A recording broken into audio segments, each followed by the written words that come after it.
Assalamualaikum warahmatullahi wabarakatuh. Perkenalkan, nama saya Agung Nugroho Ramadan.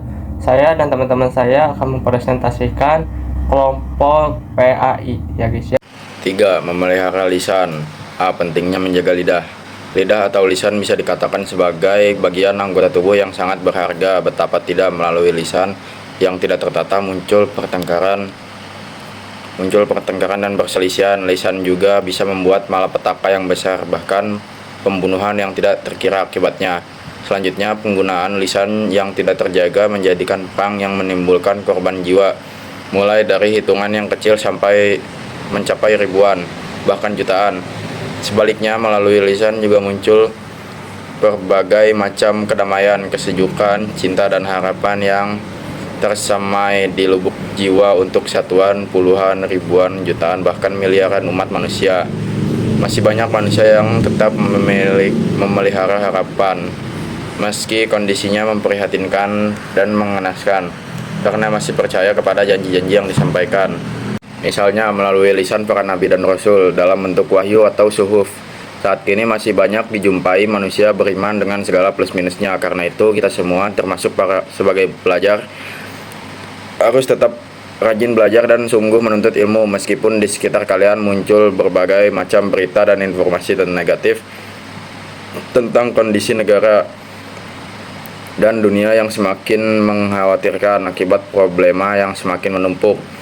Dunia yang memasuki jurang resesi, ditambah adanya penyakit yang masuk ke dalam kelompok pandemi, misalnya COVID-19. Berlandaskan paparan tersebut, lidah dan lisan kita harus tetap dijaga dengan baik. IS Al-Ahzab ayat 70-71. Tipis sekali perbedaan antara bahagia dan celaka serta senang susah hanya dari penggunaan lidah, apalagi jika dikaitkan dengan ajaran Islam yang sudah memberi rambu-rambu dalam penggunaan lidah.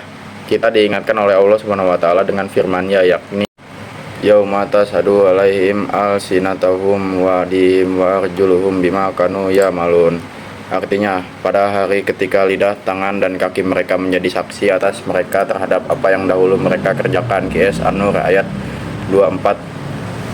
Ayat ini menjelaskan saat orang-orang yang bergelimang dosa akan diazab oleh Allah SWT di akhirat nanti.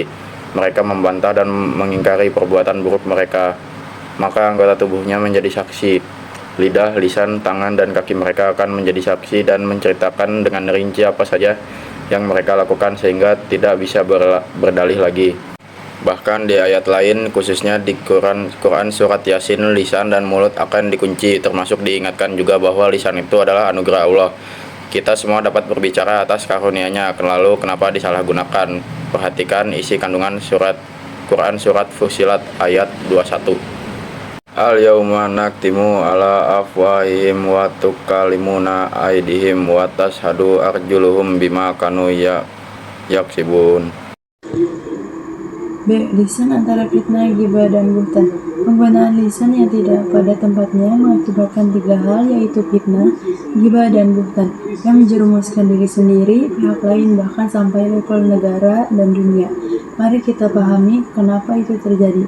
Lisan yang tidak terjaga menghasilkan fitnah. Mendengar kata fitnah saja kalian sudah geleng-geleng kepala. Betapa ngeri akibat fitnah. Fitnah adalah bahasa Arab yang terdapat dalam Al-Quran dan dipakai oleh orang Indonesia, tetapi makna fitnah yang dipahami oleh orang Indonesia berbeda dengan makna fitnah yang terdapat dalam Al-Quran. Dalam Al-Quran, kata fitnah memiliki beberapa arti, antara lain cobaan, ujian, musibah, dan ada juga yang berarti siksa di akhirat, seperti terdapat dalam surah Al-Baqarah ayat 217 yang berbunyi, A'udzubillahi minasyaitonirrajim. Bismillahirrahmanirrahim. Wal fitnatu qarun minal qas. Ini artinya siksa bagi orang kafir kelak di akhirat lebih besar daripada pembunuhan. Demikian penjelasan dari Muhammad Quraish Shihab. Sedangkan makna fitnah yang dipahami masyarakat Indonesia berdasarkan KBBI adalah perkataan bohong atau tanpa berdasarkan kebenaran yang disebarkan oleh maksud menjelekkan orang seperti menodai nama baik, merugikan kehormatan orang. Dalam pembahasan bab ini, maksud dari fitnah adalah yang dipahami masyarakat Indonesia yakni merupakan komunikasi satu orang atau lebih yang bertujuan untuk memberikan stigma negatif atas suatu peristiwa yang dilakukan oleh pihak lain berdasarkan fakta palsu yang dapat mempengaruhi kehormatan, wibawa, dan reputasi seseorang. Islam melarang perbuatan fitnah karena banyak bahaya yang ditimbulkan, antara lain yaitu penderitaan menyebar kemana-mana, dan jangan lupa bahwa tangisan dan rintihan doa orang yang difitnah, termasuk orang dizalimi, doa cepat diterima oleh Allah Subhanahu wa Ta'ala dan mencelakai diri sendiri baik cepat maupun lambat. Ayat ini menjelaskan saat orang-orang yang bergemilang dosa akan diajab oleh Allah Subhanahu wa Ta'ala di akhirat nanti. Mereka membantah dan mengingkari perbuatan buruk mereka, maka anggota tubuhnya yang menjadi saksi, lidah, lisan, tangan, dan kaki mereka menjadi saksi dan menceritakan dengan rinci apa saja yang mereka lakukan, sehingga tidak bisa berdalil lagi. Bahkan di ayat lain, khususnya di Quran Yasin, lisan dan mulut akan dikunci, termasuk diingatkan juga bahwa lisan itu adalah anugerah Allah. Kita semua dapat berbicara juga atas karunia-Nya. Lalu kenapa disalahgunakan? Perhatikan isi kandungan Quran Fussilat surat ke-41 ayat ke-21. Allah Subhanahu wa Ta'ala berfirman di Quran Yasin surat ke-36 ayat ke-65. Allahumma nahtimuna ala afwa kihim wa tukallimuna ahidim wa tashhadu arjuluhum bima kanu yaksibun. Lanjut, artinya pada hari ini kami tutup mulut mereka, tangan mereka akan berkata kepada kami, dan kaki mereka akan memberi kesaksian terhadap apa yang dahulu mereka kerjakan. Quran Yasin surat ke-36 ayat 65. Rasul Shallallahu Alaihi Wasallam juga mengingatkan kita bahwa keselamatan manusia tergantung pada kemampuannya dalam berjaga lisan, seperti makna dasar Islam sendiri yang berarti selamat dan aman. Semua itu mengajarkan kepada kita bahwa lidah dan lisan ini harus digunakan dengan benar, sehingga diri sendiri terselamatkan apalagi pihak lain. Rasulullah Shallallahu Alaihi Wasallam bersabda, An Abi Hurairah radhiyallahu anhu qala Rasulullahi sallallahu alaihi wasallam, man kana yu'minu billahi wal yawmil akhiri wal yakul khairan aw liyasmut. Artinya, diriwayatkan dari Abu Nurairah Rasulullah Shallallahu Alaihi Wasallam bersabda, barang siapa yang beriman kepada Allah dan hari akhir, maka hendaklah berbicara yang baik, atau jika mampu maka diamlah. HR Al-Bukhari. Selanjutnya, melalui lidah yang tidak tertata juga muncul ghibah. Lihat isi kandungan Quran surat Al-Hujurat ayat surat 49 ayat 12, termasuk buhton. Keduanya sama-sama menimbulkan perselisihan, pertengkaran, dan akibat buruk lain yang lebih besar. Pada titik inilah sekali lagi sangat penting bagi kita semua agar pandai-pandai menjaga lidah dan lisan. Ghibah adalah membicarakan orang lain yang tidak hadir, sesuatu yang tidak disenanginya, termasuk yang dibicarakan itu sesuai dengan keadaan orang yang dibicarakan. Jika yang dibicarakan itu keburukan orang yang disebut untuk disandang oleh yang bersangkutan, itulah yang dinamakan buhton atau bohong besar.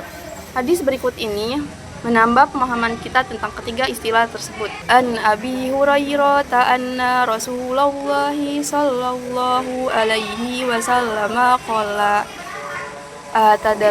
atadaruna ma al-ghibatu qalu Allahu wa rasuluhu alam qala dzikrukal ahoka bima yakrahu kila afaro aita in kana fi ahima aqulu qalla in kana fihi ma taqulu faqadi tabtahu wa in lam yaku fihi faqad bahata. Artinya diriwayatkan dari Abu Hurairah, sesungguhnya Rasulullah SAW bersabda, tahukah kalian apa itu gibah? Para sahabat menjawab, Allah dan Rasulnya lebih tahu. Rasul menjawab, kamu menyebut saudaramu sesuatu yang tidak disukainya. Lalu para sahabat bertanya, bagaimana jika yang disebutkan itu benar? Rasulullah menjawab, jika yang disebutkan itu benar, maka kamu telah melakukan gibah, membicarakan aib orang. Dan sekiranya yang disebutkan itu tidak benar, maka engkau telah melakukan buhton atau kebohongan. Berikut saya akan membacakan petunjuk menjaga lisan. Berikut ini beberapa petunjuk Islam dalam penggunaan lisan, antara lain: menjauhi kebiasaan berkata bohong dan tidak bermanfaat. Jangan pula berbicara yang berlebihan. Nomor 2, jauhi pembicaraan yang batil, kotor, dan jorok. 3. Jangan berbicara dusta atau palsu. Ingat tanda-tanda orang munafik, salah satunya jika berbicara berdusta atau berbohong. 4. Jangan gunakan lisanmu untuk menggunjing. 5. Jangan berkata kasar. Jauhi pula melakukan celaan dan melakukan orang lain. 6. Jangan mengadu domba dan jangan pula marah-marah atau bisa dibilang mudah marah. Nomor 7 atau terakhir, jawablah panggilan orang tua dengan sopan dan santun. Quran Al-Isra ayat 17-28. Serta jauhi banyak berbantah-bantah kepada orang tua ya guys ya. Mungkin segitu saja dari kelompok kami. Mohon maaf bila ada salah kata ataupun pengucapan yang tidak mengenakan.